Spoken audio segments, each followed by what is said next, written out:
நகைச்சுவை நடிகரும் பாராளுமன்ற மேல்சபை உறுப்பினருமான மரியாதைக்குரிய அருமையண்ணன் S.S. சந்திரன் அவர்கள் இப்போது சிறப்புரையாற்றுவார்கள்.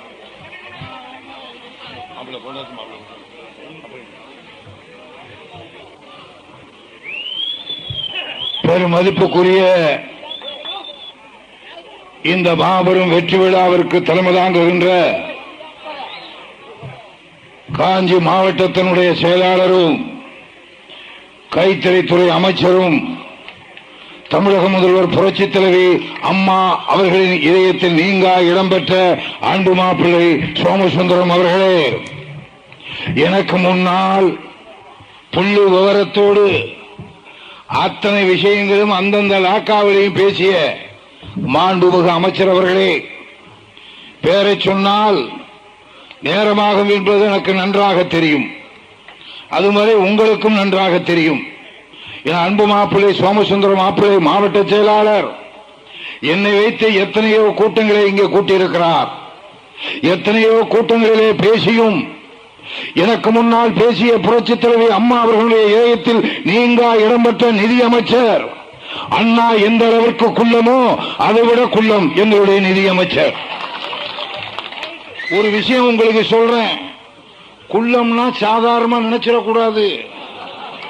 ஏன்னா அண்ணாவின் இதயக்கணியாக வீட்டிருந்தவரே பொன்மனச்செம்மல் புரட்சி தலைவர் எம்ஜிஆர். அந்த குள்ளமான இடத்திலேதான் பெருமதிப்புக்குரிய புரட்சி தலைவர் எம்ஜிஆர் இதயக்கணியாக இருந்தார். அதற்கு அடுத்து குள்ளமாக நிதியமைச்சராக இருக்கிற பெருமதிப்புக்குரிய மாண்புமிகு நிதியமைச்சர் பொன்னையன் அவர்களை பற்றி, அன்பு மாப்பிள்ளை அவர்களை பற்றி நான் சொல்லும் போது என்ன குள்ளமா இருக்கிறீங்கன்னு சொல்லுவீங்க. குள்ளம்தான்.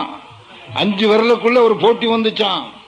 கட்ட விரல் சொன்னிச்சான், 5 விரல்லையே நான் தான் முக்கியமான விரலு, நான் இல்லாம எவனும் கையெழுத்து போட முடியாது, நான் இல்லாம எவனும் சோறு திங்க முடியாது, படிக்கலைனாலும் பரவாயில்ல நான் இல்லாம கை நாட்டு நட முடியாது, அவ்வளவையே பெண்கள் கோலம் போது கூட நாங்க இல்லாம போட முடியாது, அதனாலதான் கட்ட விரல் தான் சிறந்த விரல் கட்ட விரல் சொன்னிச்சான்.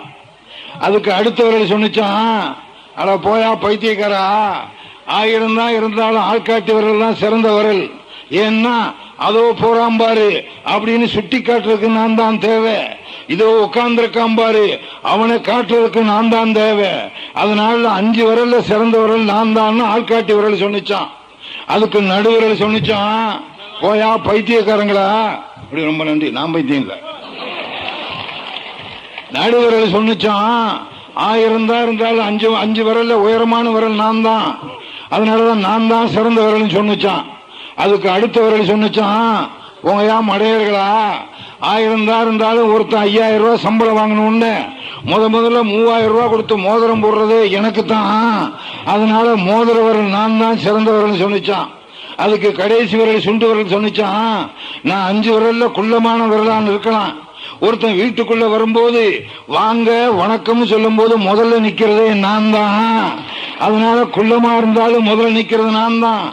ஆம்பளைக்கும் பொம்பளைக்கும் கல்யாணம் நடக்கும் போது கட்டவரலையும் கட்டுறதில்ல, சுண்டு வரலையும் தான் கட்டுறது. ஆக குள்ளமான விரல் தான் முக்கியமான விரல் என்று அண்ணாவிற்கு அடுத்து நிதியமைச்சராக இருக்கிற குள்ளமா இருக்கிற பொன்னையன் அவர்களை பற்றி அன்பு மாப்பிள்ளை பொருளாளர் திண்டுக்கல் சீனிவாசன் அவர்கள் அழகாக சொன்னார்கள். பேசவிட்டா போக்குவரத்து சுமர் அமைச்சர் விஸ்வநாதன் அருமையாக பேசுவார். கருப்புசாமி கொஞ்ச நேரம் அமைதியா இருங்களேன், எனக்கே ஒன்னும் புரியல, ஏதோ டிராபிக் மாதிரி இருக்கு, ஒருவேளை கூட்டத்தை முடிக்க தேர்தல் ஆபீசர் சொல்றாருன்னு ஒரு அந்த பயமே எனக்கு இன்னும் போகல. அந்த ஆளு ராவோட ராவா ராவி விட்டான். ஏ அப்பா, என்னையா பெரிய இம்ச. திண்டுக்கல் பொருளாளர் சீனிவாசன் அன்பு மாப்பிள்ளை சொன்ன மாதிரி பாலகங்கா அவர்களை மாவட்ட செயலாளர்களை கூப்பிட்டு அவரை அரெஸ்ட் பண்றான். நான் காஞ்சிபுரம் திரும்புறேன் படப்பைக்கிட்ட என்ன நிறுத்தி விட்டான், எங்கே போறீங்கன்னா ஷூட்டிங், என்ன ஒண்ணும் கிழிக்க முடியாதப்ப நான் மீட்டிங் போனா ஷூட்டிங் போனா மீட்டிங், என்ன சும்மா விளையாடுறியா? டே கருணாநிதி, உன்னை பத்தி எனக்கு இல்லடா தெரிய, உன் கூட இருந்துகிட்டு ஒன்ன மாதிரியே வேஷம் போட்டு எத்தனை பேர்கிட்ட ஒண்ணு அனுப்பிச்சிருக்கேன். அதனால நீ கருணாநிதி ஒன்னேவே நான் ஏமாத்துறேன். ராவல்னா ராவோட ராவ அனுப்பிச்ச பெருமை பெருமதிப்புக்குரிய நிதி அமைச்சர்கிட்ட செய்யறது. அதைத்தான் அன்பு மாப்பிள்ளை பொருளாளர் திண்டுக்கல் சீனிவாசன் அருமையா சொன்னார். வர வர அவர் என்ன மாதிரி பேச ஆரம்பிச்சிட்டாரு. இப்ப திடீர்னு இன்னும் கூட சொல்ல முடியாது. ஃபாதர் கேரக்டர்ல எஸ் சந்திர மாதிரி நடிக்க ஆரம்பிச்சிருவாரு. இப்ப 2 ரூட்டுக்கு அவருக்கு ரைட் ஆகி போச்சு. எதுக்கு சொல்றேன்னா தயவு செய்து யோசிச்சு பாருங்க. பெரும் மதிப்புக்குரிய சோமசுந்தரம் அமைச்சர் கைத்துறைத்துறை அமைச்சராக இருந்தாலும் சரி, அல்லது வைத்தியலிங்கம் அமைச்சராக இருந்தாலும் சரி, அல்லது நயினார் நாகேந்திரன் அமைச்சராக இருந்தாலும் சரி, அல்லது அண்ணாரி அமைச்சராக இருந்தாலும் சரி, அல்லது ராதாகிருஷ்ணன் அமைச்சராக இருந்தாலும் சரி, பால்வளத்துறை அமைச்சர் ராமச்சந்திரனாக இருந்தாலும் சரி, அன்பு மாப்பிள்ளை அன்பழகனாக இருந்தாலும் சரி, இன்ப தமிழனாக இருந்தாலும் சரி, அன்பு மாப்பிள்ளை கருப்புசாமியாக இருந்தாலும் சரி, ஒரு தடவை திரும்பி பார்க்கிறோம். அன்பு மாப்பிள்ளை எல்லாம் சொல்லிடணும், இல்லாட்டி பெரிய வம்பு. ஏன்னா அன்பு மாப்பிள்ளை வேலுச்சாமியா இருந்தாலும் சரி, அன்பு மாப்பிள்ளை அமைப்பு செயலாளர் ஏகத்தலைவனா இருந்தாலும் சரி, பெரும் மதிப்புக்குரிய அன்பு மாப்பிள்ளை முதலே விஸ்வநாத மாப்பிள்ளை சொல்லிட்டேன். 2வது சொல்றேன் விஸ்வநாத மாப்பிள்ளை கவனிச்சுங்க. நம்ம கொஞ்சம் பாச கிசு போட்டு ஏன்னா எந்த அளவிற்கு பாருங்க. அன்பு மாப்பிள்ளை எஸ் பன்னீர்செல்வமாக இருந்தாலும் சரி, இங்கே வெற்றி பெற்றிருக்கிற நீங்க எல்லாம் நினைக்கலாம் இவங்களை மட்டும் மாப்பிள்ளைன்னு சொல்றீங்களே, நாங்கள்லாம் யாருன்னு. நீங்களும் எனக்கு மாப்பிள்ளைங்க தான். உடனே நீங்க கேட்கலாம், நாங்க உங்களுக்கு மாப்பிள்ளைனா நீங்க யாருன்னு. நீங்க எனக்கு மாப்பிள்ளைனா உங்களுக்கு மாமா. மாமான்னா ஏற்பாடு பண்ற மாமா இல்லையா? நைட்டு நேரம்னு முன்னோரை ஏத்திட்டு வந்து பின்னாலே வந்துடாத. இந்தியாவுக்கு எப்படி நேரு மாமாவோ அதே மாதிரி அனைத்து இந்திய அண்ணா திராவிட முன்னேற்ற கழக தொண்டர்களுக்கும் தோழர்களுக்கும் உங்களை பெற்றெடுத்த தாய் கூட பரவா இந்த எஸ் சந்திரன் தாய் மாமா. உடனே ஆம்பளைங்களை மட்டும் மாப்பிள்ளைன்னு சொல்லிட்டீங்களே. மகளிரெல்லாம் நாங்க ரொம்ப கஷ்டப்படுறோமே. கோயிலேந்திரா எம்பி கூட கேட்பாங்க, சரோஜா முன்னாள் எம்பி இப்பொழுது தால்கோ சேர்மன் கூட கேட்பாங்க, பெண்கள் ஆம்பளை எல்லாம் மாப்பிள்ளைன்னு சொல்லிட்டீங்களே, பெண்கள்லாம் நாங்கள்லாம் யாருன்னு. நீங்க எல்லாம் என் மரும ஒழுங்க. வெற்றி பெற்ற மைதிலி திருநாக்கரசுல இருந்து என் மரும ஒழுங்க. அதுங்க சின்ன வயசா இருந்தா மருமக, அதிகமா இருந்தா அத்தை. அது கழக அமைப்பு செயலாளர் விசாலட்சுமி அம்மையார் திருமதி அவர்களுக்கு. அப்படிப்பட்ட அத்தைமார்களுக்கும் அன்பு மாப்பிள்ளைகளுக்கும் அருமை ஆடையலை. அப்பா மாப்பிள்ளை பொருளாளர் சொன்னார், வாசன் பேசும்போது 11 பேர் இருந்திருக்கான். இப்ப நமக்கு 18,000 வித்தியாசத்தை சொல்றியா, ஆட சொல்றியா? எதுக்கு சொல்ற நண்பர்களே, தயவுசெய்து அன்பு மாப்பிள்ளை யோசிச்சு பார்க்கணும். இப்ப போட்டி யாருக்குன்னா அனைத்து இந்திய அண்ணா திமுகவுக்கும் திமுக 7 கூட்டணிக்கும் கிடையாது, கும்முடி பூண்டிக்கும் காஞ்சிபுரத்துக்கும். நான் அதிகமா ஓட்டு வாங்குறோமா, கும்முடி பூண்டி அதிகமா ஓட்டு வாங்குறோம்னு மாப்பிள்ள சொன்னார். பொறுப்பா இருக்கிறதுனால காஞ்சிபுரம் தான் இருந்தாலும் கும்முடி பூண்டி. ஆக கும்முடி பூண்டியிலேயே அதிமுக வெற்றி, காஞ்சிபுரத்திலேயும் திராவிட முன்னேற்ற கழகம் வெற்றி. இப்ப 2க்கு அதிமுகவுக்கு தான் போட்டி, கருணாநிதிக்கு போட்டி இல்ல. அவன் வேட்டி கலந்து போய் படுத்துட்டான். ஆனா சொல்றேன்னு தவிர சாக மாட்டேங்கிறாயா. எவங்கிட்ட தாய்த்து வாங்கி கட்டினானும் படுக்கிறான் எந்திரிக்கிறான், படுக்கிறான் எந்திரிக்கிறான்.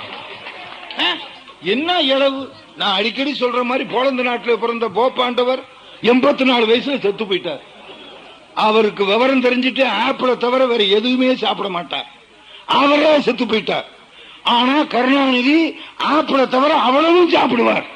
அவன் உயிரோடு இருக்கான். எப்படித்தான் பிளேன்ல போனானோ, பிளேன்ல போகவே மாட்டான். பயங்கரமான பயந்தாங்கொல்லி. எனக்கு தானே தெரியும். ஏன்னா என்ன வேஷம் போட்டு நான் பிளைட்ல போவேன், அவன் ட்ரெயின்ல போவான். ஏன்னா தயவுசெய்து சொல்லுங்க, சுனாமி அலை வீசிச்ச புரட்சி தலைவர் அம்மா ஹெலிகாப்டர் எடுத்தாங்க. டர்னு எடுத்து 3 தடவை 4 தடவை நாகப்பட்டினத்துல இருந்து கன்னியாகுமரியில இருந்து சென்னை வரைக்கும் 3 தடவை ஹெலிகாப்டர். ஹெலிகாப்டர் சாதாரண விஷயம் இல்ல, நான் அனுபவிச்சிருக்கேன். ஏன்னா ஹெலிகாப்டர்ல ஏறி ஹெலிகாப்டர் பார்த்தாலே ஐயோ அதுல உட்காரக்கூடாதுன்னு தோணும். ரொம்ப பயங்கரம். துணிச்சலானவங்க தான் ஹெலிகாப்டர்ல உட்காரலாம். எனக்கு எப்படி தெரிஞ்சுன்னா, நான் முதல்ல என்ன நினைச்சேன், ஹெலிகாப்டர் சர்வசாதாரணம், என்ன கதவை திறந்தா உட்காந்துட்டு போறான், அவன் பாட்டுக்கு டிரைவர் ஓடிட்டு போறான்னு. எனக்கு எப்போ அது டேஞ்சர்னு தெரிஞ்சதுன்னா, இந்த மாப்பிள்ளைன்னு ஒரு படம் பார்த்திருப்பீங்க. நீங்க பார்க்காததா நான் பார்க்க போறேன். மாப்பிள்ளை படத்துல மைசூர்ல ஷூட்டிங்க. ரஜினிகாந்த் உட்காந்துட்டாரு. உட்காந்துட்டு கேட்கிறாரு என்கிட்ட, ஒன்னும் பண்ணாதேன்னு. எனக்கு என்ன தெரியும், நானே உட்கார்ந்தது இல்ல, நீங்க உட்காருங்கன்னு. அவர் ஹீரோ, உட்காரல தப்பா நினைப்பான்னு உட்காந்துட்டாரு. உட்கார்ந்ததுக்கு பிறகு ரஜினிகாந்த் சொன்னார், நீங்களும் வர்றீங்களான்னு. நான் மட்டும் வருவாடாக்கு, நீங்க போயிட்டு வாங்க என்ன. இல்ல இல்ல நீங்களும் வாங்கன்னாரு. சரி நீ உட்கார்ந்தா அன்பு மாப்பிள்ளைகளே, சத்தியமா சொல்றேன், இனிமே நான் ஹெலிகாப்டரையே பார்க்க மாட்டேன். எடுத்த உடனே தட்ட தட்ட தட்ட தட்ட தட்ட தட்டன்னு மேல ஆரம்பிச்சான் பாருங்க.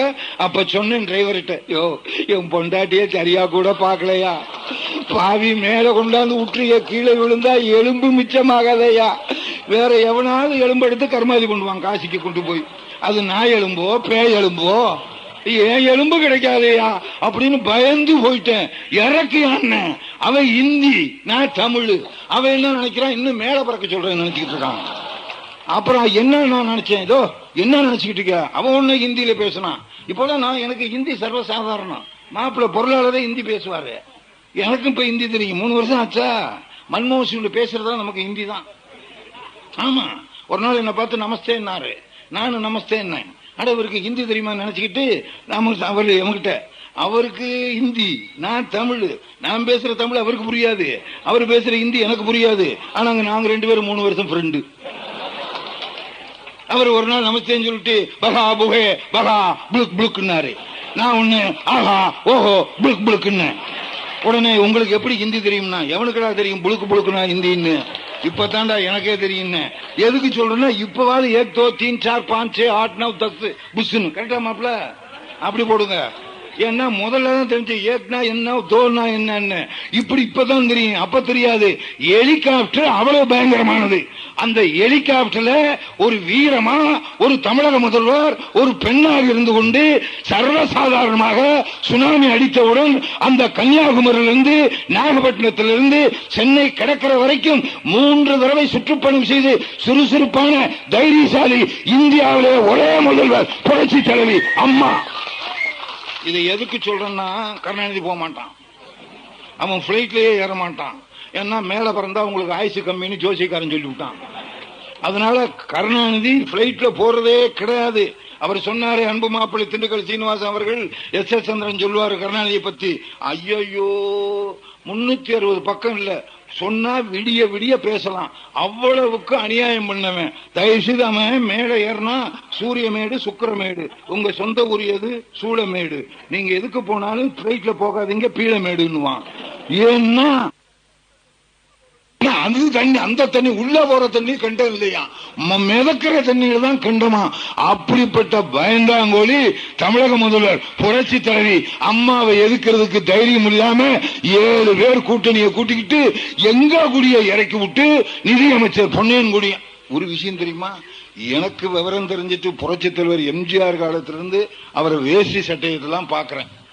ஆனா இங்கதான் லுங்கி தொப்பி கூலிங் கிளாஸ். நானே ஒரு தடவை பார்த்துட்டு, பொன்னையனுக்கு சித்தப்பாவா இவரு, ஆனா இவர் தான் போயிருக்காரு, எனக்கே தெரியல.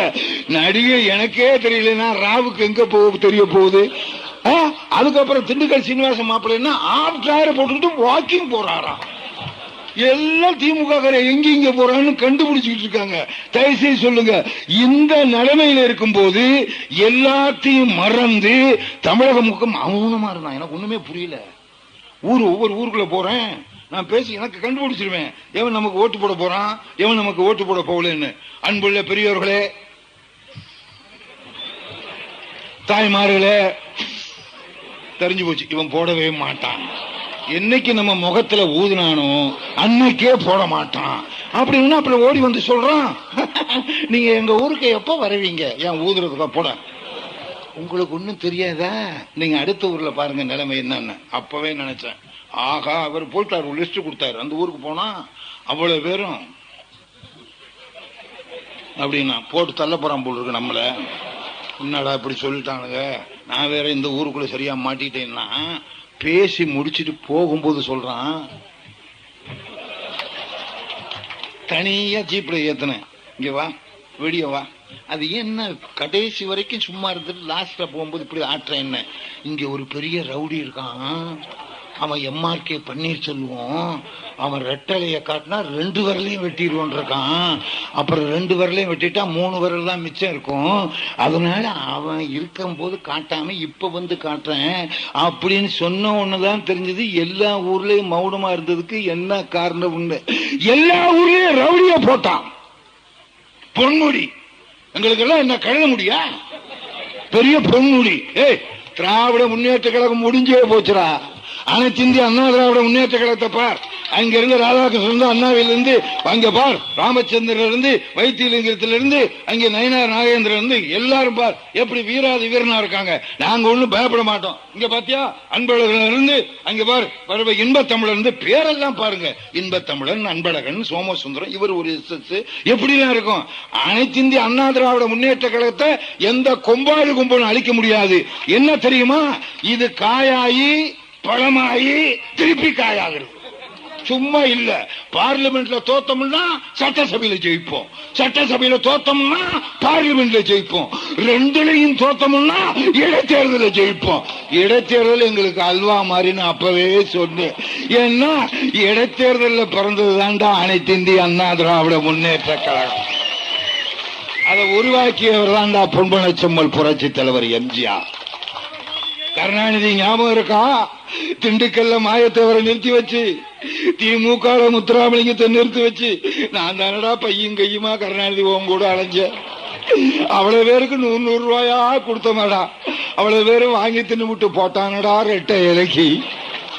அப்பதான் கருணாநிதி சொன்னார், தமிழ் மக்கள் நன்றி இல்லாதவர்கள், இவருக்கு போட்டா நன்றி உள்ளவர்கள். உடனே கடன் எழுதிடுவான். உடன்பரப்பு, உளுந்தம் பருப்பு, துவரம் பருப்பு, பாசி பருப்பு, என்னமோ மளிகை கடைக்கு சாமா வாங்க போறது மாதிரி மூதேவியே. இப்ப என்ன ஆச்சு, நம்ம கட்சி அனைத்து இந்திய அண்ணா திராவிட முன்னேற்ற கழகம் காயாகும் பழமாகும். காயாகும் பாவக்காய் பாவப்பழம், அப்புறம் காயாகாது. மாங்காய் மாம்பழம், அப்புறம் காயாகாது. ஆனால் காயாயி பழமாயி காயாகிறது எது? எலுமிச்சங்காய். எலுமிச்சங்காய், எலுமிச்சம்பழம், அப்புறம் ஊறுகாய். காயாயி பழமாயி காயாகிறது. அதே மாதிரி வெற்றி பெற்றாலும் தோல்வி பெற்றாலும் திருப்பி திருப்பி காயாயி பழமாயி இருக்கிற ஒரே கட்சி அனைத்து இந்திய அண்ணா திராவிட முன்னேற்ற கழகம். எங்களை ஒழிக்கிறதுக்கு பாலகங்காவை ஜெயில போட்டாப்புல பெரும் மதிப்புக்குரிய நிதியமைச்சரை போடு, இதுக்காக இவர் வருத்தப்பட போட நம்மளை போட சொல்றாங்க. ஒரு உதாரணம் சொல்றேன், நாங்க பார்க்காத ஜெயிலா? தயவு செய்து யோசிச்சு பாருங்க. சட்டத்தை மதித்தோம். அன்னைக்கு நான் பேசிக்கிட்டு இருக்கும் போது 10 ஒரு நிமிஷம் நிதியமைச்சர் சொன்னார் நிறுத்துங்கன்னு. இல்லைங்க ஒரு நிமிஷம் நீங்க பேசலாம், ஆனா நாங்க எல்லாம் உள்ளே இருக்கணும். சட்டத்தை மதிக்கிறவர்கள் அமைச்சர்கள் மட்டுமல்ல, அனைத்து இந்திய அண்ணா திராவிட முன்னேற்ற கழக தொண்டர்கள். அதை உருவாக்கிய பொன்மனச்செம்மல் புரட்சி தலைவர் எம்ஜிஆர் வெளிவந்த புரட்சி தலைவி அம்மா எல்லாம் சொல்லிட்டான். வன்னியர்கள் சேர்ந்துட்டாங்க, அவங்க சேர்ந்துட்டாங்க. அருமையா சொன்னார் நிதியமைச்சர். நன்றி மறக்கிற ஒரே கட்சி ஒத்த கண்ணு சிவராஜன் கருணாநிதி தான். கருணாநிதி நீ எவ்வளவு பெரிய ஃப்ராடுன்னு எனக்கு தானடா தெரியும். தயவு செய்து யோசிக்கணும். தயவு செய்து மைதிலி திருநாவுக்கரசு அவர்களுக்கு வாக்களித்த என் அன்பு மாப்பிள்ளைங்க, உங்கள் பாதம் தொட்டு என் அன்பான நன்றியை தெரிவித்துக் கொள்கிறேன். கருணாநிதி மாதிரி சதிகாரன் உலகத்தில் எவன் கிடையாது. 1967 சைதாப்பேட்டையில கருணாநிதி ஞாபகம் இருக்கா? எப்படிடா உன்னை மறக்க முடியும்?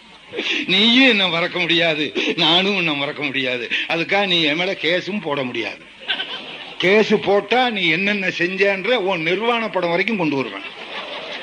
நீங்க கேட்கலாம் காட்டக்கூடாதான், பக்கத்துல நான் வேற நின்று தொலைகிறேன். தயவு செய்து யோசிங்க.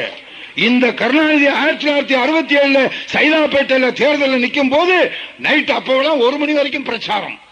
கருணாநிதி 12:30 மணிக்கு வர்றாரு.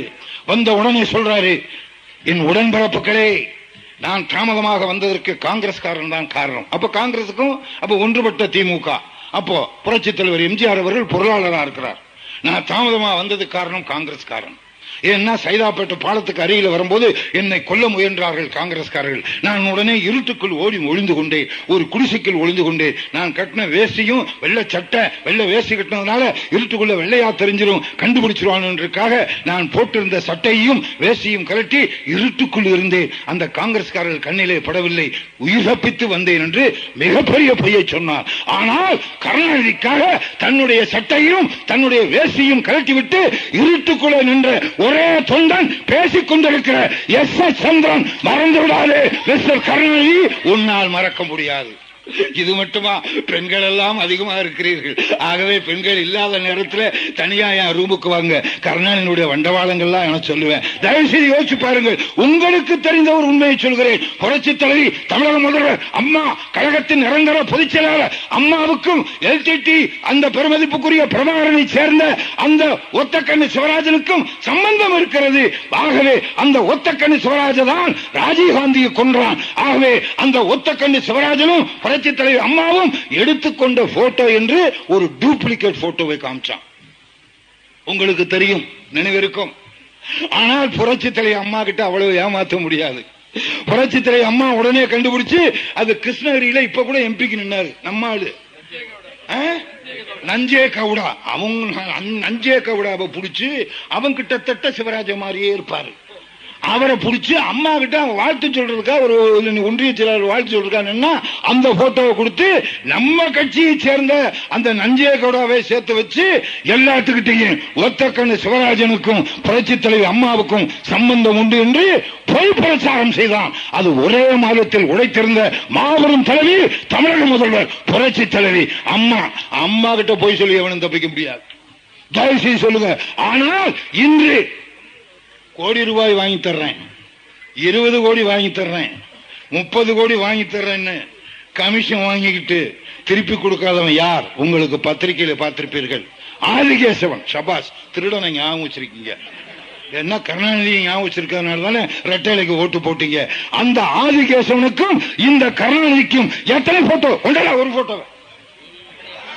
பெருமதிப்புக்குரிய இதே ஆதிகேசவன் கருணாநிதி உண்டாலியா? நீ என்னென்ன பண்ணுவியோ எல்லாம் ஒன்ன ஃபாலோ பண்ற ஒரே ஆள் எஸ் எஸ் சந்திரன் நான் தாண்டா. தயவு செய்து யோசிக்க வேண்டும்.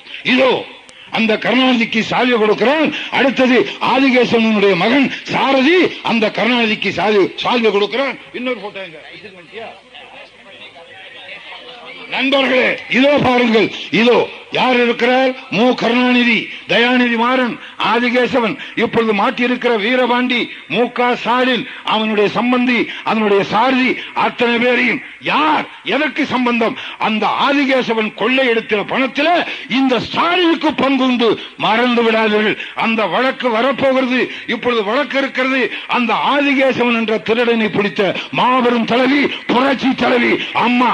திருடன் எவனு என்ற புரட்சி தலைவி அம்மா கிட்ட தப்பிக்கவே முடியாது. கருணாநிதி, நீ ஞாபகம் இருக்கா? நான் இதே காஞ்சிபுரத்திலே சொல்லுகிறேன், அண்ணா பிறந்த ஊரிலே சொல்லுகிறேன். காரணம், அண்ணா பிறந்த ஊரிலே, அண்ணா பிறந்த வீட்டிலே அண்ணாவிற்கு டீ எடுத்து கொடுக்கிற பாய் இந்த எஸ் எஸ் சந்திரன்.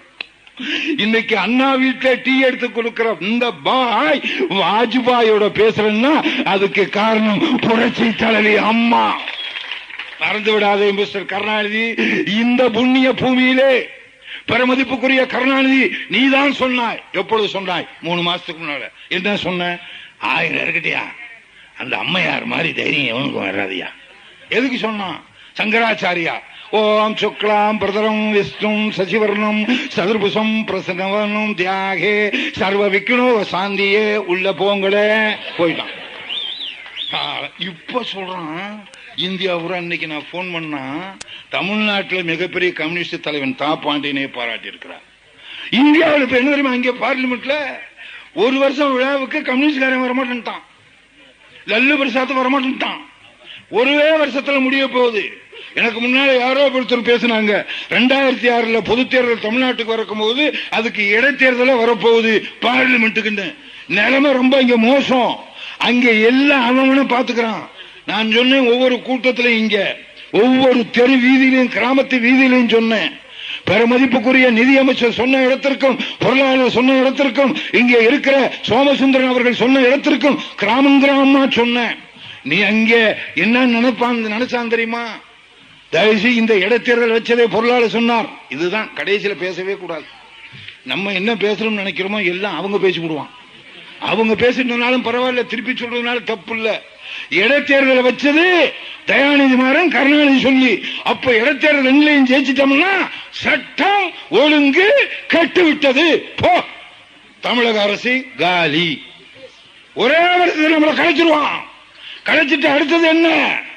எல்லா அமைச்சர்களையும் ஜெயில போட்டது மட்டுமல்ல, சைக்கிள் வாங்கின அத்தனை பொதுமக்களையும் ஜெயிலு. ஆனால் தயவு செய்து யோசி, இப்ப ஒவ்வொரு தடவை இடத்துலையும் சொல்லும் போது இந்த மக்கள் எல்லாம் நன்றியுள்ள மக்கள் என்பதற்கு தயவு செய்து யோசிச்சு பாருங்க. உங்க காலில் விழுந்து கெஞ்சி கேட்கிறேன், புரட்சி தலைவர் அம்மா அண்ணா திராவிட முன்னேற்ற கழக ஆதி திராவிட மக்களுக்கு மட்டுமா சைக்கிளை கொடுத்தார்? திமுக காரா நீயும் உன் குழந்தையும் அந்த சைக்கிள் தானடா போற. தயவுசெய்து யோசிச்சு போடுறா. எங்க புரட்சி தலைவர் அம்மா அண்ணா திமுக மாணவர்களுக்கு மட்டுமாடா இலவச பாசு கொடுக்க சொல்லி பெருமதிப்புக்குரிய இங்க இருக்க விஸ்வநாதன் சொன்னாரு. திமுக நீ இந்த பச்சைப்பா காலேஜ்ல இருந்து எல்லாம் போறீங்க, சனிக்கிழமையும் ஞாயிற்றுக்கிழமையும் கூட பாசுறா. எதுக்கு? உன் லவ்வர் எவனையாவது பார்த்துட்டு வர்றது கூட பாசுறா. அது திமுக காரா நீ தானடா போற. வீராண ஏரி திட்டத்தை எங்க அம்மா அனைத்து இந்திய அண்ணா திமுக காரன் வீட்டு பைப்புல மட்டும்தான் தண்ணி வரணும், திமுக காரன் வீட்டுல வீராண ஏரியே வரக்கூடாதுன்னு சொன்னாங்க. கருணாநிதி உன் வீட்டுல இருக்க வர்ற பைப்புல இருக்க தண்ணி எங்கள் வீராணம் திட்டத்தை கொண்டு வந்த புரட்சி தலைமை அம்மா கொண்டு வந்த திட்டம். தயவு செய்து யோசிச்சு பார்க்கணும். இவ்வளவும் வாங்கிட்டு நீ நியாயமா இருந்தா இப்ப நீ தோத்துட்டு இல்ல, திருப்பி கொடு சைக்கிளை பூரா திருப்பி கொடு. திமுக மான ரோஷம் வெக்கம் சூடு சொன்ன ஒரு அம்மா அப்பாவுக்கு பிறந்தவனா இருந்தா அவளையும் திருப்பி கொடு. நாளைக்கு கடிதம் எழுது, உடன்பரப்பே உளுந்தம் பருப்பே துவரம் பருப்பே எழுது. திராவிட முன்னேற்ற கழகத்தில் எந்தெந்த தொண்டர்கள் குழந்தைகளுக்கு சைக்கிள் வாங்கி இருக்கிறார்களோ அவர்களுக்கு எல்லாம் திருப்பி கொடுங்க. ஆனால் புரட்சி தலைவி அப்படி அல்ல, யாராக இருந்தாலும் சரி சோறு போடுற கட்சிதான் எங்க அனைத்து இந்திய அண்ணா திமுக.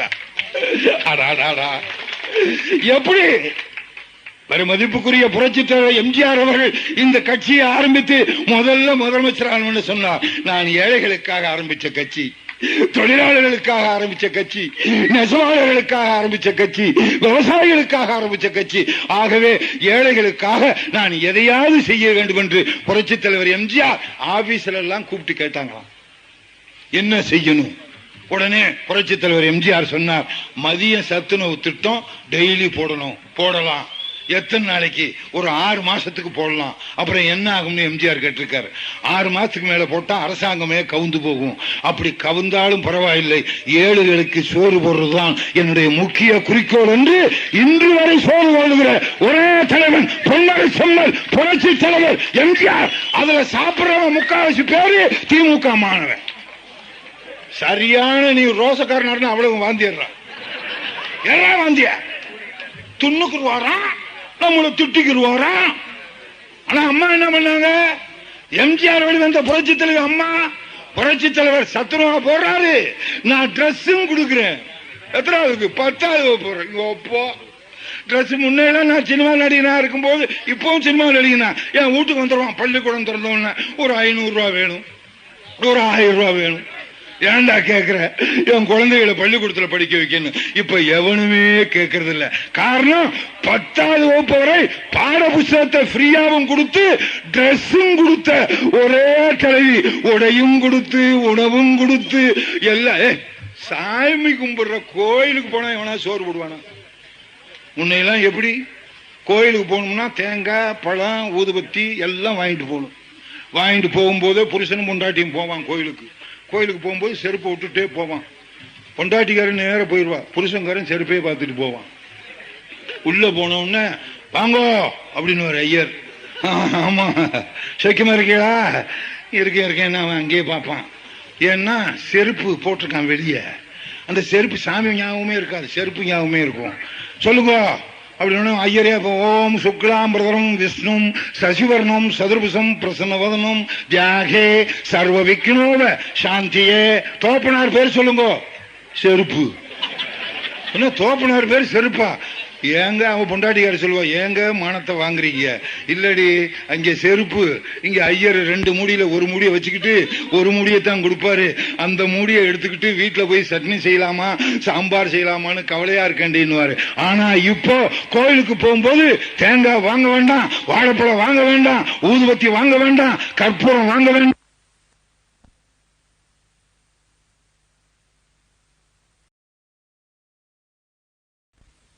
காமாட்சி என்ன காப்பாத்துன்னு கும்பிட்டுட்டு திரும்பி வந்தா கும்பிட்ட கைக்கு சோறு போடுற ஒரே தலைவி புரட்சி தலைவி அம்மா. அது என்ன அண்ணா திமுக காரனுக்கு மட்டுமா கும்பிட்டா சோறு? திமுக மூதேவி நீ கோயிலே உட்கார்ந்துருக்கீங்களா? மத்தியானம் 1 மணி ஆனு திங்கலான்னு. அது எங்க அம்மா போட்ட சோறா. பழனிக்கு போறிய 8 பேர் நடந்து போவான். முருகா முருகா 30 படி ஏறும்போது 7 பேரை காணாம். முட்டி கலட்டு கீழே விழுந்துருவான். ஆனா அவனுக்கு பூரா ரோப் கார். சும்மா உட்கார்ந்தவனு கிடு கிடு கிடு கிடு முருகனே முருகா என்று அழைக்கவா, முத்து குமரா என்று அழைக்கவா. பாடி முடிச்சாச்சா, ஏறி உட்காருங்க. கிருன்னு கொண்டாங்க. போட்டா இருக்கடா கொண்டடா. இது பார்த்தீங்களா, இன்னைக்கு அப்படி ஃபாரின் டைப்ல சும்மா சொல்லக்கூடாது. கொண்டு வந்தது யாரு? புரட்சி தலைவி அம்மா. சொன்னாரே விஸ்வநாதம், 28 பைசா ஒரு கிலோவுக்கு 28 பைசா வாங்குற ஒரே மாநிலம் இந்தியாவில். எல்லாமே அப்படித்தான். மத்திய அரசாங்கத்தில் ஏற்றிட்டான் டீசல எல்லா இடத்துலையும். ஆனால் டீசல் உபயோகப்படுத்தல முக்கியமானவர்கள் லாரி மீனவர்கள். மீனவர்கள் உபயோகப்படுத்துற 5 கிலோ லிட்டரு ஃப்ரீ கொண்டு வந்தது யார்? புரட்சி தலைவி. சுனாமி அடிச்சுச்சு, எவ்வளவு பெரிய டேஞ்சர். உங்க அப்போ என்ன ஆபத்து. உடனே அம்மா என்ன சொன்னாங்க? ஒவ்வொரு இடத்துலயும் மிஸ்டர் திண்டுக்கல் சீனிவாசன் நீங்க அங்கே போங்க, மிஸ்டர் நயனா நாகேந்திரன் நீங்க இங்க போங்க, மிஸ்டர் சோமசுந்தரம் நீங்க அங்கே போங்க, நிதியமைச்சர் அவர்களே நீங்க அங்கே போங்க. இவர்தான் எங்களுக்கு கேப்டன். எங்க கல்பாக்கம் எங்களுக்கு போட்டாங்க. நீங்க இதை நான் கேட்கறதுக்கு நகைச்சுவையா சொல்றேனே தவிர, அங்க போனா டிசம்பர் 25 கிறிஸ்துமஸ், 26 சுனாமி, 27 அவன் தலையை பிச்சுக்கு நிக்கிறான். ஐயோ என்ன ஆகுமோ ஏதாகுமோன்னு. 26ஆம் தேதி சுனாமி அடிச்சுன்னா 27 உடனே அனுப்பிச்சாங்க. நான் போன குழுவில் சொல்றேன், பிற மதிப்புக்குரிய நிதியமைச்சரும் பிற மதிப்புக்குரிய சோமசுந்தரம் அவர்களும் போறோம். அதோட நான் போறேன். அங்க போன உடனே பார்த்தா மக்கள் எல்லாம் அவதிப்படுறான். என் புருஷன் இந்த கடல் அடிச்சுட்டு போயிடுச்சு, என் புள்ள அந்த கடல் அடிச்சு போயிடுச்சு. அவங்களுக்கு ஆறுதல் சொல்லி, ஆறுதலுக்கு உடனே 5000 ரூபாயும் கொடுத்து, பொங்கல் அன்னைக்கு அந்த டிஃபன் கேரியரையும் கொடுத்து, ட்ரங்கு பட்டியும் கொடுத்து, ஸ்டவ்வும் கொடுத்து, கிருஷ்ணாயிலையும் கொடுத்து, தீப்பெட்டியும் கொடுத்து, வாய் ஒண்ணுதான் கொடுக்கல. அவ்வளவையும் கொடுத்து, அதுக்கு பிறகு புரட்சி தலைவி அம்மா நிதியமைச்சர்கிட்ட சொன்னாங்க, ஒவ்வொருத்தரும் அந்த மீனவருடைய கஷ்டத்தை போய் பார்த்துட்டு வாங்கணும்னு. மற்றவர்களும் போய் பார்த்தாங்க, நாங்க போய் பார்த்தோம். அது யாரோட போனாலும் நிதியமைச்சரோட போகவே கூடாது. அவர் போனா உடனே புள்ளி எடுக்க ஆரம்பிச்சிருவார். இது ஸ்பீக்கரா, இது எத்தனை பேட்டரியில ஓடுது அப்படின்னு. இது ஒரு 3 மணி நேரம். அதுக்கப்புறம் வந்து பார்த்தா ஸ்பீக்கரை பத்தி இவர் சொல்லுவார். நான் சொல்ற ஸ்பீக்கர் வந்து காளிமுத்து ஸ்பீக்கர் இல்ல, இந்த ஸ்பீக்கரை. தயவுசெய்து தெரியாததை தெரிந்து கொள்வார், தெரிந்து கொண்டதை மக்களிடத்தில் சொல்வார். அப்ப போட்டுக்கு போனோம். நிதியமைச்சரும் சோமசுந்தரம் அமைச்சரும் இதை கேளுங்க. போன உடனே இவர் ஒரு போட்ல ஏறி உட்காந்துக்கிட்டாரு. நான் ஏற்கனவே ஹெலிகாப்டர் பயணத்துல நான் நடுங்கிட்டு இருக்கேன். இவர் டபக்குன்னு ஏறி உட்காந்துக்கிட்டு, ஆமா இந்த நெட்டு எத்தனை வகை, இந்த நெட்ல நீங்க என்னென்ன பண்ணுவீங்க, நெட்ல என்ன புட்டா பண்ணுவான், மீன் தான் பிடிப்பான், அந்த கிண்டல்லாம் என்கிட்ட பேசாத, எத்தனை நெட்டு இருக்கு, அது எத்தனை நெட்டு என்னென்ன பண்ண. உண்மையிலேயே எனக்கு கில்லட் பிளேடு தான் தெரியும். ஆனா நெட்டிலேயே கில்லட் நெட்டு இருக்குன்னு கண்டுபிடிச்ச ஒரே அமைச்சர் உட்கார்ந்து இருக்கிற நிதி அமைச்சர் கருணாநிதி. உனக்கு வள தெரியாது, ஏன்னா நீ மீனவன் இல்ல, நீ மீன் வாங்கி சாப்பிடுவ. உனக்கு என்ன வள தெரியும்? பெண்களை எப்படி வளைக்கிறதுங்கிறது தெரியும். ஏன்னா அது என்கிட்ட நீ போய் சொல்ல முடியாது. உனக்கான எவ்வளவு நேரம் வேஷமெல்லாம் போட்டுருக்கேன், அது வேற விஷயம் விட்டுரு. எதுக்கு சொல்றேன்? எல்லாம் கொடுத்தாச்சு, தற்காலிக வீடு கட்டி கொடுத்தாச்சு, அவங்களுக்கெல்லாம் எல்லா வசதியும் செய்து கொடுத்தாச்சு. ஒன்னு புரட்சி தலைவி அம்மா என்ன பண்ணாங்க, கருணாநிதி சும்மா போட்டை விட்டீங்களா கேட்டுக்கிட்டே இருக்கான். போய் போட்டை விடுங்கன்னு நிதி அமைச்சர்கிட்டையும் சொல்லிட்டாரு, கைத்தறித்துறை அமைச்சர்கிட்டையும் சொல்லிட்டாரு, மற்ற நயனா நாயகத்திலிருந்து வைத்தியலிங்கத்திலிருந்து எல்லா அமைச்சர்கிட்டையும் சொல்லிட்டாங்க. எல்லா அமைச்சரும் போனாங்க. நான் நிதி அமைச்சரோட போய் மாட்டிக்கிட்டேன். உடனே இவர் பயப்படவே இல்லை. போட்டை கொண்டாயா இப்படி நெல்லு. இப்ப பாத்தீங்களா இவ்வளவு பேர் பின்னால நின்றாங்களே. ஒரு சாதாரண அனைத்திந்திய சாதாரண ஆளா நிதி அமைச்சர், ஒரு சாதாரண அனைத்திந்திய தொண்டன் மாதிரி அங்கேயும் இங்கேயும் ஓடிக்கிட்டு, போ இந்த பக்கம், போ இந்த பக்கம் அப்படின்னு ஒரு தொண்டன் மாதிரி வேலை செய்கிற நிதி அமைச்சர் பெருமதிப்புக்குரிய பொன்னையன் அவர்கள். அப்படிப்பட்ட இவரு எப்படி போவாரு பாருங்க. ஒரு கைத்தறி அமைச்சர் கூட போயிட்டாரு. இவர் வேக வேகமா நடந்து திடீர்னு இவரை காணாம். என்னன்னு பார்த்தா செத்தவன் வீட்டுல கேதம் கேட்டுக்கிட்டு இருக்காரு. செத்து போனவன் யாரு? சந்திரசேகர். கரெக்டானா? அவன் யாரு? அண்ணா திமுக ஒன்றிய செயலரா? கிடையாது, திமுக காரன். திமுக காரன் வீட்டுக்கும் போய் கர்மாதி கேட்டு அவன் கையில காசை கொடுத்துட்டு வந்த ஒரே அமைச்சர் அனைத்து இந்திய அண்ணா திராவிட முன்னேற்ற கழகம். சரி, அதை விடுங்க. நிதி அமைச்சர் கேட்கிறாரு, எங்க சோமசுந்தரம் இந்த வந்துட்டேன் சீக்கிரம் வாங்க டப டபுன்னு ஓடிடுறாரு. ஒரு வயசுக்கு ஓடி வந்துட்டாரு. நம்ம வயசுக்கு ஓடி வர முடியுமா? டக்குன்னு கார்ல ஏறி உட்கார்ந்தேன். தடன்னு ஏறினா திடீர்னு ஒருத்தன் எதிரில் ஓடி வரான். என்னையான்னு சுனாமி வந்துருச்சு வண்டியை திருப்பிடான்ட்டேன். திடீர்னு எல்லாரும் ஏறினாங்க. டப்பு டப்புன்னு எல்லாரும் ஏறி உட்காந்தாங்க. அதுல 2-3 குழந்தைய உட்காந்துருச்சு. எங்க அம்மாவை காணோம். ஏன் பால் குடிக்கிற நேரம் வந்துருச்சுன்னாங்க. அதெல்லாம் எனக்கு தெரியாது. சுனாமி வருது இல்லைன்னு நீ இறங்குன்னு. ஆமா எனக்கு ஒரு சந்தேகம் வந்துருச்சு. சுனாமி வந்துருச்சு எப்படி நிதி அமைச்சரும் சோமசுந்தர அமைச்சர் மட்டும் அங்கேயே நிக்கிறாங்க? ஏயா எதுக்கு அண்ணன்? அது ஒண்ணு இல்லையே, அங்கே பணம் வாங்கிட்டு இங்கே வேற கொடுக்குறாங்களா, இங்கே வாங்க வந்தேன். தயவு செய்து யோசிக்க. சரி இங்கேயும் வாங்கிட்டு போ. சரி என்ன கொண்டு போய் அங்கே விடுனா நீதி அமைச்சர் ரெடியா இருக்காரு. எல்லாம் கொடி கொண்டு வந்தான். போட்டோவெல்லாம் அப்படி தள்ளி அப்படி அப்புறம் மெதுவா எடுத்துக்க.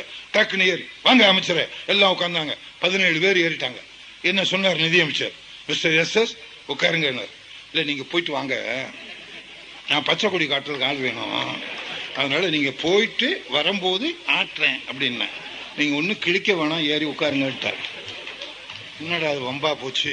இவர் வேட்டியை மாட்டிக்கிட்டு இவருக்கு என்ன, அதை பத்தி கவலை இல்லாம உட்காந்துட்டாரு. எனக்கு ஒரே பயம், எந்த இடத்துல கவுத்திடுவானோன்னு.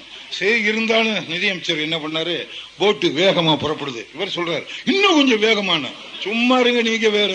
அவன் போறது வரைக்கும் போட்டுன்னா இவர் என்ன பண்ணாரு, வேட்டியை மடிச்சு கட்டிக்கிட்டு சரி இந்த போட்டு எதுல செய்றீங்க? ஐயோ இது கேட்டு முடிக்கிறதுக்குள்ள எப்படியும் விடிஞ்சு போகும் போட்டிருக்கேன்னா 10 கிலோமீட்டர் நடுவுல போயிட்டாருங்க. அதுக்கு காரணமே இவருதான். அவன் வலைய போட்டுவிட்டு அவன் சொல்றான், இவர் பாடம் நடத்துறார். இந்த போட் என்றால் எத்தனை போட்டு, வல்லம் என்றால் என்ன? எனக்கு வல்லத்தை எல்லாம் தெரியாது, வெள்ளத்தை தான் தெரியும். இவர் வல்லம் என்றால் என்னன்னு 7 வகை போட்டு இருக்குன்னு இவர் தான் கண்டுபிடிச்சு புரட்சி தெரியும் அம்மாட்டு சொன்னாரு. எதுக்கு சொல்றேன்னா 10 கிலோமீட்டர் நடு கடல். அதுல நான் இல்ல, இவர் நிதி அமைச்சர் வந்து எல்லா அமைச்சரும் உட்கார்ந்து இருக்காங்க. அந்த போட்டு ஓட்டுறவன் கொஞ்ச நேரம் அப்படியே அமைதியா இருந்தான். ஏன்டா அமைதியா இருக்கேன்? வலையெல்லாம் போட்டிருக்கு, அமைச்சர் வர கேள்வி கேட்கிறாரு, சொல்லிக்கிட்டு இருக்கேன். சரி சரின்னு. அப்ப அவன் என்கிட்ட ஒரு கேள்வி கேட்டான். என்னப்பா இது வரைக்கும் நிதி அமைச்சர் கேட்டாரு பதில் சொன்னீங்க, இப்ப நீ என்ன என்கிட்ட ஒரு கேள்வி கேட்கணும்னு நினைக்கிற? ஒரே ஒரு கேள்வி கேட்கிறேன், கேளுப்பான்னு. உங்களுக்கு நீச்சல் தெரியுமா? யோ யோ யோ யோ யோ எங்கேயா வந்து கேக்குற? 10 கிலோமீட்டர் நடுக்கடல வந்து கேக்குறியா? நீ நல்லா இருப்பியா? சும்மா ஏங்க அழுகுற? டக்கு நாடுல சும்மா அப்படி ஒரு தோணி. ஆமா இது என்ன கவுந்துருமா? இல்ல கவுறாதுங்க, எதுக்கும் கேட்டுக்கிட்டேன். ரைட்டு விடு, நிதி அமைச்சருக்கு தெரியுதுதான், இவருக்கு தெரியுது. இவரை நான் ஃபாலோ பண்ணிக்கிட்டேன். ஏன்னா கொஞ்சம் ஆளு 2 பேரையும் சேர்த்து இழுப்பாரு. நிதி அமைச்சர் அவருக்கு நீச்சல் தெரியும். ஏன்னா அவரு ஏன்னா நீச்சல் மட்டும் இல்ல, வைத்தியத்திலிருந்து எல்லாம் தெரியும். அவர் பையனே டாக்டர். அவர் எப்படியாவது தண்ணியை முழுங்கிட்டாலும் ட்ரீட்மெண்ட் பண்ணிக்குவாரு. கைத்தறி அமைச்சர் பாத்துக்கிட்டேன். இவர் விழுந்தா இவர் கை வேசி நம்ம பிடிச்சிக்கிறது. இவர் ரெடியா இருந்தா அதுக்கப்புறம் சொல்றான், ஏப்பா எதுக்காக கேட்டேன்? என்ன ஒண்ணு இல்லைங்க, எதிரில் வர்றது சுனாமி மாதிரி. எது யோ யோ என்னையா விளையாடுறீங்களா? இவன் சுனாமி மாதிரின்றான், நீச்சல் தெரியுமான்னு கேக்குறான். இவர் அதை பத்தி கவலை இல்லை. ஆமா போட்டு எத்தனை நாள் ஆகும் செய்யறதுக்கு பாருங்க, எல்லாங்க புள்ளி வருத்தோடு. அப்ப நான் ஒண்ணு சொன்ன பாரு, இது கவுராத, அது ஒண்ணும் சுனாமியும் கிடையாது, இது கவுரவும் கவுராது. அப்படி கவுந்தா என்ன ஆகும்னா, ஏன் சார் அவசகுணமா இவ்வளவு நேரம் அவன் சொல்லிவிட்டு என்ன அவசகுணமா பேசுறேன்னா, பக்கத்துல ஒரு போட்டு வர சார், ஏன் கவலைப்படுறீங்கன்னா, அது என்ன ஒரு பக்கத்துல ஒரு போட்டு என்ன, அது ஒண்ணு இல்லைங்க. நம்ம ஏதாவது தவறு கீழே விழுந்தா அவன் வந்து காப்பாத்துவான்னா, ஆனா அவன் போட்டுல இருந்து ஒருத்தர் விழுந்துட்டான். என்னையா விழுந்துட்டான்னா, நீச்சல் அடிச்சு வர்றான், வரும்போதாங்க தெரியும்னா. நீச்சல் அடிச்சு வந்தான். நான் கேட்டேன் எதுக்கு வந்தேன்னு. ஒண்ணு இல்லை சார், அந்த போட்ல நட்டு கலண்டுச்சு, அதுக்காக வந்தேன்னா. நான் சொன்னேன், யோ நட்டு தானே கலண்டுச்சு, கலட்டி குடியான்னு. கொடுத்தா இந்த போட்டு கவுந்துரும்னா, நட்டையும் கொடுக்க வேணாம் புட்டையும் கொடுக்க வேணாம், நீங்க போனா போறான், நம்மளுக்கு விடுறான்னா இவன் திருப்புறான், இவர் திருப்ப விட மாட்டேங்கிறாரு. இந்த இடத்துல உங்களுக்கு என்ன மீன் கிடைக்கும்? நான் சொன்னேன், தெரியாம வந்து மாட்டிக்கிட்டோம். ஏன்னா புரட்சி தலைவியினுடைய கேள்விக்கே பதில் சொல்ற ஒரே நிதி அமைச்சர் இந்தியாவிலே தமிழக முதல்வர், பெருமதிப்புக்குரிய அவருடைய வழியில் வந்த நிதி அமைச்சர் பொன்னையன் அன்பு மாப்பிள்ளை. தயவுசெய்து இந்தியாவில் பெரிய நிதி அமைச்சர் ப. சிதம்பரம் பெரிய கொம்பா போட்ட, நம்ம போட்ட 10,000 ரூபாய்க்கு வரி போட்டவன் எவனுமே உலகத்துல எவனும் கிடையாது. நம்ம கஷ்டப்பட்டு பணத்தை சேர்த்து போட்டா போடும்போது வரைக்கும் பேங்காரன் சும்மா இருப்பானா, எடுக்கும்போது 10 ரூபா கேட்கறான். நம்ம பணத்தை போட்டதுக்கு, நம்ம எடுத்ததுக்கு. ஆனால் வரி இல்லா பட்ஜெட்டை போட்ட இந்தியாவிலே ஒரே முதல்வர், புரட்சி தலைவர் அம்மா வெளிவந்த ஒரே நிதியமைச்சர் பெருமதிப்புக்குரிய மாண்புமிகு பொன்னையன் அவர்கள். தயவு செய்து யோசிச்சு, ஒரு வரி கிடையாது. அம்மா ஆட்சியில ஒரு ரெண்டு வரியை தவிர எந்த வரியும் கிடையாது. என்ன வரி? ஒன்னு ஜனவரி, இன்னொரு பிப்ரவரி. இந்த 2 வரியை தவிர எதுவும் கிடையாது. தயவுசெய்து யோசிச்சு பாருங்க. இவ்வளவு சாதனை பண்றோம், சாதனைகளை படுத்தி எடுத்து சொன்னார். எவ்வளவு பெரிய பஸ்ஸுகளை சாதனை பண்றதை எடுத்து சொன்னார். கருப்புசாமி அவ்வளவு விஷயத்தை சொன்னார். அன்பு மாப்பிள்ளை சோமசுந்தரம் சொன்னார். வைத்திலிங்க மாப்பிள்ளை சொன்னார். எல்லோரும் பேசினார்கள். இங்கிலீஷில் என்னென்ன வியாக்கியானம் இருக்கிறது வியாகத்திலேயான்னு சொன்னார். எல்லோரும் பேசினார்கள். நம்ம புள்ளி விவரத்தோட பெருமதிப்புக்குரிய நிதியமைச்சர் பேசுறாரு. இவ்வளவு பேசிக்கிட்டு இருக்கோம். இவன் இடையில விடுறான். பெருமதிப்புக்குரிய டாக்டர் ராமதாஸ். டாக்டர் ராமதாஸ்னா கோவப்படுவார். மருத்துவர் ராமதாஸ், எல்லாம் நீங்க தமிழ்ல தான் சொல்லணும், இங்கிலீஷே யூஸ் பண்ணக்கூடாது. இங்கிலீஷ்ன்றத இங்கிலீஷ் யூஸ் பண்ணக்கூடாதுங்கிறது இங்கிலீஷ். மைக்க நல்லா வைன்னா மைக்க நல்லா வைப்பான் மாப்பிள்ளை. அவங்ககிட்ட போய் தமிழ்ல சொல்லி பாருங்க. அன்புள்ள மாப்பிள்ளை, ஒலிபெருக்கி கம்பியை கீழே குத்தி மேலே வைன்னா நீயே போய் உங்க வீட்டுல வச்சுக்கின்றான். லைட்டை போடியானா போடுவான், டியூப்லைட்டை போடியானா போடுவான், ஸ்டேஜ போடியானா போடுவான், மைக்க வையானா வைவான். இதை விட்டுட்டு அவர் சொல்றார் மருத்துவர், தமிழ் அவர் உரைக்க வேண்டும், தமிழில் உரைக்க வேண்டுமா. தயவுசெய்து இப்ப கூட்டத்தை முடிச்சுட்டு உங்க வீட்டுக்கு போங்க. புருஷங்காரன் கேட்பாரு, என்ன கமலா சீக்கிரமா என்ன பண்ணிக்கிட்டு இருக்க, எவ்வளவு நேரம் உனக்கு வெயிட் பண்றது. இவர் வெயிட் பண்றது ஒன்ன சும்மா இருங்க, ஒரு 5 மினிட்ஸ் வெயிட் பண்ணான்னு. இவங்களும் படிக்கல, அவனும் படிக்கல. இவங்க 5 மினிட்ஸ் அவங்க வெயிட் பண்ண. இங்கிலீஷ்ல தமிழ்ல பேசிக்கிட்டு இருக்கோம். அங்க போனோன்னு புருஷங்கர் என்ன சொல்றான், கமலா எங்கே செல்கிறாய், வா அருகில் வா, வந்து என்னை கொஞ்சு. வருகிறேன் அத்தான், வருகிறேன் அத்தான். அத்தானாவது பொத்தானாவது. கூட்டம் முடிஞ்சு உங்க வீட்டுல போய் கமலா கதவு திறனா திறப்பா. இலக்கிய தமிழ்ல பேசி பாருங்க. கமலா வா, உன் கணவன் வந்திருக்கிறேன், கதவரிகள் திறந்து. ஐயோ எவனோ ஒரு லூசு பைய என்ன எழவு எவன் பேச்ச கேட்டு வந்தானோன்னு என்னதார திட்டு தொலைப்பாங்க. தயவு செய்து யோசிச்சு பாருங்க. சும்மா போனா பாப்பம் எடுக்கிறியா அது எடுக்கிறியா அது சொல்றத விட்டுட்டு இலக்கியத்தம்னா அதுல சுத்தமா பேசணுமா. தயவு செய்து யோசிச்சு பாருங்க. நான் டாக்டர் ராமதாஸுக்கே கேட்கிறேன். இப்போ பசுமாடு பொம்பளை, காளை மாடு ஆம்பளை, வித்தியாசம் தெரிஞ்சு போச்சா? காளை மாடுன்னா ஆம்பளை, பொம்பளை புறா வந்தாலும் புறா தானே. ராமதாஸ் நீங்க என்ன சொல்றீங்க, ஆம்பளை புறாவை புறா, பொம்பளை புறாவை புறாவினி சிக்கினி அப்படி நான் சொல்றீங்க. மூட்டை பூச்சி கடிச்சிருச்சுன்னா மூட்டை பூச்சின்னு தானே சொல்றீங்க. அதுல ஆம்பளை மூட்டை பூச்சிக்கு மூட்டை பூச்சி, பொம்பளை மூட்டை பூச்சிக்கு மூட்டை பூச்சி விசிக்கினி நான் சொல்றீங்க. ஆக இந்த தமிழ்நாட்டு மக்களை குழப்புவது அவர்கள். ஆனால் தமிழ்நாட்டு மக்களை தெளிவுபடுத்தி இன்னைக்கு இந்தியா பூரா நேற்றுக்கு உட்கார்ந்து அவ்வளவு பேரும் பேசியிருக்கான். ஆகா இடைத்தேர்தல், இந்த இடைத்தேர்தல்ல அவன் சொல்றான் பாத்தீங்களா சன் டிவில நியூஸ். நீங்க தப்பா நினைக்க கூடாது. நிதியமைச்சர் ஓட்டு கேட்க பொருளாளர் இருந்து நயினார் நாயகத்துல இருந்து வைத்தியலிங்கத்தில இருந்து கருப்புசாமியில இருந்து எல்லாம் போயிருக்காங்க. அங்கே அன்னைக்குன்னு காஞ்சிபுரத்துல கருணாநிதி வந்து பேசுறான். அவ்வளவு பேரும் ஆம்பளைகள் வந்துட்டான். திமுக காரன் பூரா வந்தோன்னா அவன் பொண்டாட்டி பூரா அங்க இருக்காங்க. தாய்மார்களும் தூங்கிட்டு இவங்க ஓட்டு கேட்க போயிருக்காங்க. என்ன கூட்டத்தே காணா, இல்லைங்க எங்க தலைவர் கலைஞர் பேசியிருக்காரு, எங்க வீட்டுக்காரர் போயிருக்காரு அப்படின்னா. அதெல்லாம் சரிங்க, நீங்க ரெட்டையிலைக்கு ஓட்டு போடுங்களா, சொல்லாதீங்க, நாங்க கண்டிப்பா போடுறோம். ஏமா பலமா பேசாதீங்க, எங்க வீட்டுக்காரர் வந்து என்ன பண்ணி விளக்கமா தாள் அடிப்பான். ஆனா நாங்க கூட நினைச்சிருந்தோம் புரட்சி தலைவி அம்மாவுக்கு அல்ல பேச தெரியாதுன்னு, ஏன்னா ஒரு பெண்ணுன்னு. ஆனா இன்னைக்கு நைட்டு தாங்க பார்த்தோம் 11 மணிக்கு அந்த சட்டசபையில நடந்த நிகழ்ச்சியை திருப்பி போட்டு காமிச்சான். தெலுங்குல பேசினா தெலுங்குல பேச்சு பதிலு, கன்னடத்துல பேசினா கன்னடத்துல பதிலு, இங்கிலீஷ்ல பேசினா இங்கிலீஷ்ல பதிலு, அப்படி எல்லா பாஷையும் பேசுற ஒரே முதல்வர் இந்த புரட்சி தலைவி அம்மா தான் அந்த திமுக காரனுடைய பொண்டாட்டி சொல்றான். அதுக்கடுத்து என்ன செய்ய போறீங்கன்னு கேட்டுக்காரு. இவர் தான் விட மாட்டாரு. என்ன செய்ய போறீங்க, ஓட்டு போட்டு ரெட்டைலைக்கு. ஏன்னா நம்ம ஜெயா டிவில நைட்டு 11 மணிக்கு அமைச்சர்கள் பதில் சொல்றதையும் அதுக்கு திமுக காரன் கேள்வி கேட்கறதுக்கும் அதுக்கு புரட்சி தலைவி அம்மா பதில் சொல்றதுக்கும் நைட்டு 11 மணிக்கு பார்த்தா தெரியும். இவன் தான் நம்மளை பார்க்க விட மாட்டேங்கிறானே. யாரு? சன் டிவி 6 மணிக்கு ஆரம்பிச்சிடறான். கோலங்கள் நைட்டு 12 மணி வரைக்கும். அவள் கணவருக்காக பொண்டாட்டிக்காக அலங்கோலங்கள், மெட்டி ஒலி, முட்டி ஒலி, செல்வி, பல்லவி, அவ இவன் எல்லாம் பொம்பளையா காமிக்கிறான். இவ்வளவு 6 மணிலிருந்து நைட்டு 12 மணி வரைக்கும் காமிக்கிறானே, எந்த அந்த சேனல்லையாவது எந்த மெகா தொடர்லையாவது புருஷன் பொண்டாட்டியோட வாழ்ந்ததா காமிக்கிறானா? இவன் பொண்டாட்டி அவன் எடுத்துட்டு போயிடுறான், அவன் புருஷனை இவன் எடுத்துட்டு போயிடுறான், இவ புருஷனை அவன் எடுத்துட்டு போயிடுறான், பொண்டாட்டி புருஷன் போறான், கொழுந்தியா கை தள்ளிட்டு போயிட்டாயா. அதான் நம்ம பொம்பளைகளும் திமுக பொம்பளைங்க என்னடி அழுகுற, பாவம் அவ புருஷனை விட்டுட்டு போயிட்டா. இவ புருஷனை விட்டுட்டு போய் 6 மாசம் ஆகுது.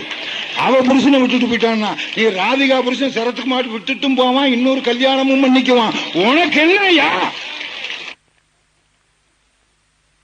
இன்னைக்குத்தான் இந்த தேர்தலுக்கு 14ஆம் தேதிக்கு முன்னால அந்த திமுக காரன் கருணாநிதி வந்து இங்க பேசினதுனால திமுக காரனுடைய பொண்டாட்டிகள் கிராமத்துல தனியா இருக்கும் போது டிவியை பார்க்கும் போது மறு ஒளிபரப்புல புரட்சி தலைவி அம்மா பதில் சொல்றத பார்த்துட்டு திமுக காரன் வீட்டுக்குள்ளேயே அனைத்து இந்திய அண்ணா திமுக புகுந்து இரட்டையில வாக்களித்த அந்த திமுக கார மனைவிகளே, உங்களுக்கும் என் பாதம் தொட்டு நன்றி கலந்த வணக்கத்தை தெரிவித்துக் கொள்கிறேன். சும்மாவா? அப்படி போய் கண்டுபிடிச்சு இன்னைக்கு ஏன் இவ்வளவு டிஃபரெண்ட்? திமுக காரன் ஓட்டு போட்டுட்டான். ராமதாஸ் வன்னியர் கட்சி அவன் முடிவு பண்ணிட்டான். முதல்ல ராமதாஸ் ஐயா சொன்னா கேட்டுக்குவான், அவருக்கு ஐயான்னு சொல்ல பிடிக்காது.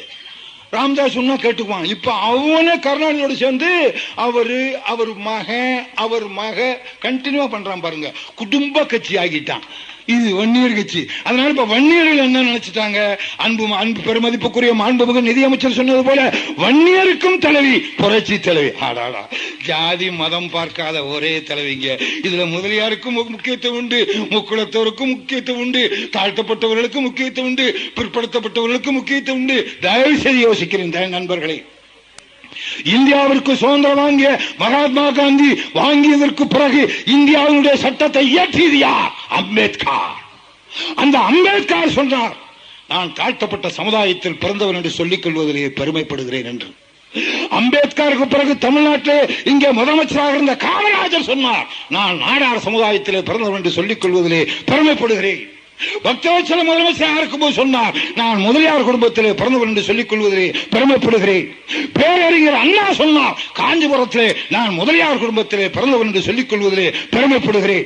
அண்ணாவுடைய இதயத்தில் இதய கனியாக இருக்கிற பொன்மன செம்மல் புரட்சி தலைவர் எம்ஜிஆர் சொன்னார், நான் கண்டியிலே பிறந்தவனாக இருந்தாலும் தமிழனுக்காக உழைக்கிறேன், நான் ஒரு தமிழ் தலைவனாக இருக்க விரும்புகிறேன் என்று பொன்மன செம்மல் புரட்சி தலைவர் எம்ஜிஆர் சொன்னார். அவ்வளவே நண்பர்களே, புரட்சி தலைவர் அம்மா 1991 வரைக்கும் ஆளும்போது 1999 சட்டமன்றத்திலே சொன்னார், நான் ஐயங்கார் குடும்பத்திலே பிறந்தவன் என்று. ராஜாஜி ஐயங்கார் குடும்பத்திலே பிறந்தவன் என்று சொன்னார். புரட்சி தலைவி அம்மா ஐயங்கார் குடும்பத்திலே பிறந்தவன் என்று சொன்னார். நாடார் சமுதாயத்திலே பிறந்தவன் என்று காமராஜர் சொன்னார். முதலியார் சமுதாயத்திலே பிறந்தவர் என்று அண்ணா சொன்னார். அம்பேத்கர் தாழ்த்தப்பட்ட சமுதாயத்திலே பிறந்தவர் சொன்னார். தாழ்த்தப்பட்டவர்கள் தான், பிற்படுத்தப்பட்டவர்கள் தான், நாடார் தான், முதலியார் என்று அத்தனை பேரை ஒத்துக்கொண்டார்கள். இவ்வளவு பேரும் ஒத்துக்கொண்டார்கள். கருணாநிதி, நீ யார்? நலந்தானா அடப்பாவி, பிபி வாசிக்கிறவங்க கூட 35 வருஷமா காலத்தை தள்ளி விட்டாங்களா? எங்க அம்மா ஜாதி பாராது, மதம் பாராது, ஜாதியிலே உறைந்த ஜாதி தாழ்ந்த ஜாதி எதுவும் கிடையாது என்று பாரதியார் சொன்னதை போல பார்த்தீர்களா? உட்கார்ந்திருக்கிற ஒவ்வொருத்தரும் ஒவ்வொரு ஜாதி. ஆனால் அம்மா ஜாதி மதம் பார்க்காமல் அத்தனை பேருக்கும் உதவி செஞ்சுக்கிட்டு இருக்காங்க. கருணாநிதி அவங்களுக்கு மட்டும் உதவி செஞ்சுட்டு, இந்த அம்மையார் எப்படி வந்தார் என்று எனக்கு தெரியாதா? டேய், நீ எப்படி வந்த? தயவு சொல்லு. எங்க அம்மா புரட்சி தலைவர் அம்மா, அவ்வளவு புரட்சி தலைவர் பொன்மன செல்வர், புரட்சி தலைவர் எம்ஜிஆர் அப்பா பெரிய நீதிபதி, பெரிய மாஜிஸ்ட்ரேட், கோடீஸ்வரன் குடும்பத்தில் பிறந்த புரட்சி தலைவர் எம்ஜிஆர். மாஜிஸ்ட்ரேட் இறந்ததற்கு பிறகு வாழ்க்கை வழி இல்லாமல் எம்ஜிஆரும் அவருடைய அன்னையும் சத்யா அம்மாவும் அவருடைய அண்ணன் சக்கரபாணி அவர்களும் ஓடி வந்தார்கள் சினிமாவுக்கு. பசி, படிக்க முடியவில்லை, சுத்தி அடைந்தார்கள். கடைசியில செக்கிழுத்து, வஉசி மட்டும் செக்கிழுக்கவில்லை நண்பர்களே, பசிக்காக செக்கிழுத்தவர் பொன்மன செம்மல் புரட்சி தலைவர் எம்ஜிஆர். அதை செக்கிழுத்து அந்த புண்ணாக்கை சாப்பிட்டு படிக்க வேண்டும், தன் அப்பா போல மாஜிஸ்ட்ரேட் ஆக வேண்டும் என்று நினைத்தார். பசியினால் பத்தும் பறக்கும் என்று சொல்வார்களே, அதை போல அவர் படிக்க முடியவில்லை, பசி காரணம். அதனால்தான் முதலமைச்சரானவுடன் பசியாக எந்த குழந்தையும் இருக்கக்கூடாது என்று சோறு போட்ட ஒரே புண்ணியவான் பொன்மன செம்மல் புரட்சி தலைவர் எம்ஜிஆர். அப்படி வந்த எம்ஜிஆர் நடிக்க வந்து கோடீஸ்வரன் ஆகி புரட்சி தலைவர் எம்ஜிஆர் முதலமைச்சராகி ஏழைகளுக்கு உதவி செய்தார். அதே போல புரட்சி தலைவி அம்மா பிறக்கும் போதே பான் வித் சில்வர் ஸ்பூன், பிறக்கும் போதே அம்மா படிச்ச அந்த ஸ்கூல் இன்னும் இருக்கு, போய் பாருங்க.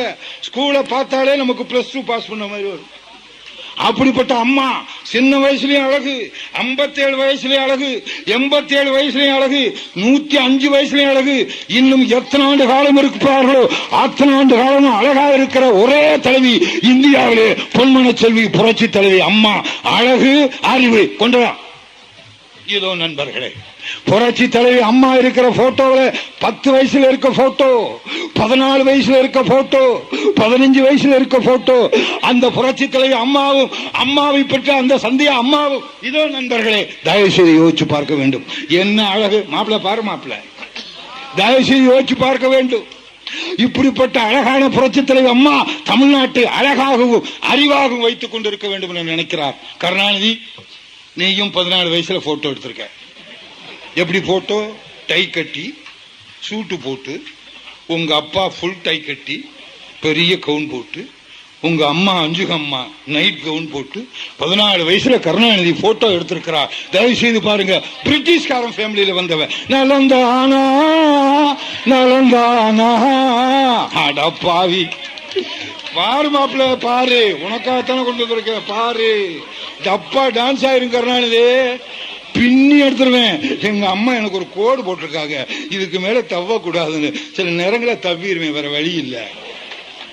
ஒரு குடும்பத்துல ஒரே சட்டையோட கருணாநிதி சென்னைக்கு வந்தவன். எவனாவது வெறும் பாடியில சருக துண்டு போடுவானா? முத்துவேலர் போட்டிருக்கான். தயவு செய்து யோசிங்க. பக்கத்துல இருக்கிறது குடுமையோட இருக்கிறது கருணாநிதி. ஒரே சட்டை. போட்டோ எடுத்து முடிஞ்சோன்னு இந்த சட்டையை அவங்ககிட்ட கொடுத்துருவான். இப்படி வந்த நீ இன்னைக்கு 13 டிவிக்கு சொந்தக்காரன். கல்கத்தாவிலே ஆர்பிஜி ஒரு டிவி ஒரே நாள்ல 130 கோடிக்கு நீ பணம் கொடுத்து அந்த ஆர்பிஜி வாங்க நினைத்தார். கம்யூனிஸ்ட் வெஸ்ட் பெங்கால் கம்யூனிஸ்டுக்கும் உனக்கும் சண்டை வந்துருச்சு. இப்ப இன்னைக்கு பேப்பர்ல போட்டிருக்கான் பாத்தீங்களா? கம்யூனிஸ்ட் சொல்லியிருக்கான், ஆர்பிஜி விலைக்கு வாங்கிட்டான். இந்த தொலைநோக்கு இந்த லாக்காவில் இருக்க தயாநிதி மாறன். அதனால தயாநிதி மாறன் லாக்காவை மாத்திரம்னு கம்யூனிஸ்ட் கட்சிக்காரன் சொல்றான். சொல்றதுக்கு காரணம் என்ன? மேற்கு வங்காளத்தில் இருக்க ஆர்பிஜி என்ற டிவியை 130 கோடி ரூபாய் கொடுத்து ஒரே நாள்ல வாங்கக்கூடிய அளவுக்கு நீ எப்படி உனக்கு வசதி வந்தது? தயவு செய்து சொல்லி பாருங்கள், தயவு செய்து நினைத்து பாருங்கள். கொள்ளையடிக்கிறவன் கருணாநிதி, கொலை செய்கிறவன் கருணாநிதி. எப்படிப்பட்ட கூட்டணி கருணாநிதி? நீ இந்திரா காந்தியை கொலை செய்து முயற்சி செய்துவிட்டு அந்த இந்திரா காந்தி மருமகளோட கூட்டு. தயவுசெய்து யோசிச்சு பாருங்கள்.